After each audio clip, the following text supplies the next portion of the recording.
Okay देखिए ma'am, आपको इस चीज को बहुत अच्छी तरह से समझना पड़ेगा। जब आप मुझे कहते हैं कि नहीं मेरा तो इन्वेस्टमेंट हो गया, तो मैं आपसे पूछना चाहता हूं कि फाइनेंशियल प्लानिंग की जब आप बात करते हैं तो क्या उसमें इन्वेस्टमेंट ही सब कुछ होता है? नहीं, तीन अलग अलग चीजें होती है। पहला होता है सेविंग, दूसरा होता है इन्वेस्टमेंट और तीसरा होता है इंश्योरेंस। क्या इन तीनों चीजों का प्लानिंग हो चुका है पर्याप्त? और किस आधार पर हुआ कि जितना होना चाहिए उतना हुआ कि नहीं हुआ? तो ये कैसे डिसाइड हुआ कि कितना होना चाहिए? तो उसके लिए पहले आपको समझना पड़ेगा सेविंग क्या होता है, इन्वेस्टमेंट क्या होता है, इंश्योरेंस क्या होता है। मैं आपको मेरी डेफिनेशंस बता रहा हूं, हर व्यक्ति की अलग अलग डेफिनेशंस हो सकती है। सेविंग का मतलब होता है कि eight the time of entry, जब आप शुरू करते हैं उस समय टर्म भी फिक्स होता है और रिटर्न भी फिक्स होता है। जैसे एफडी होती है, आप जब एफडी लेने जाते हैं तो फिक्स है कि 3 साल का एफडी करना है या 5 साल का एफडी करना है या 80 दिन का एफडी करना है, और रिटर्न भी फिक्स होता है। बैंक बोल देगा कि अगर 3 साल का करना है तो इतना % ब्याज मिलेगा आपको। So at the time of entry term भी फिक्स है, रिटर्न भी फिक्स है, उसे सेविंग कहते हैं।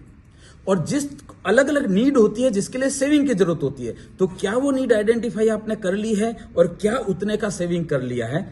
Very good. दूसरा पॉइंट, निवेश की जरूरत किस चीज के लिए पड़ रही है? तो अलग अलग नीड होती है जिनके लिए निवेश की जरूरत पड़ती है, इन्वेस्टमेंट की जरूरत पड़ती है। इन्वेस्टमेंट किसे कहते हैं? Eight the time of entry, जब आप शुरुआत करते हैं टर्म भी फिक्स नहीं होता है, रिटर्न भी फिक्स नहीं होता है। जैसे शेयर मार्केट, आप कभी भी एंटर हो सकते हैं, कभी भी एग्जिट हो सकते हैं, कितना भी रिटर्न मिल सकता है, 4 गुना भी हो सकता है और माइनस भी हो सकता है। तो कुछ ऐसी नीड होती है जिनके लिए इन्वेस्टमेंट सही सॉल्यूशन होता है। तो क्या वो कौन सी नीड आइडेंटिफाई कर ली है, कितने अमाउंट की, और क्या उतना पर्याप्त आपने प्लानिंग कर लिया है? और तीसरा होता है लाइफ इंश्योरेंस। लाइफ इंश्योरेंस किसे कहते हैं?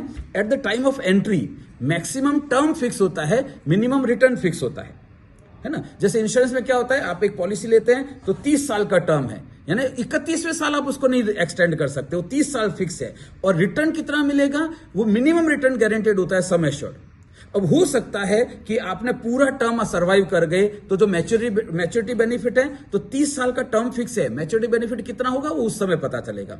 अच्छा, अनफॉर्चुनेटली सपोज डेथ हो गई तो भी मिनिमम सम एश्योर्ड तो मिलेगा ही, भले ही नेक्स्ट 24 घंटे में डेथ हो गई हो।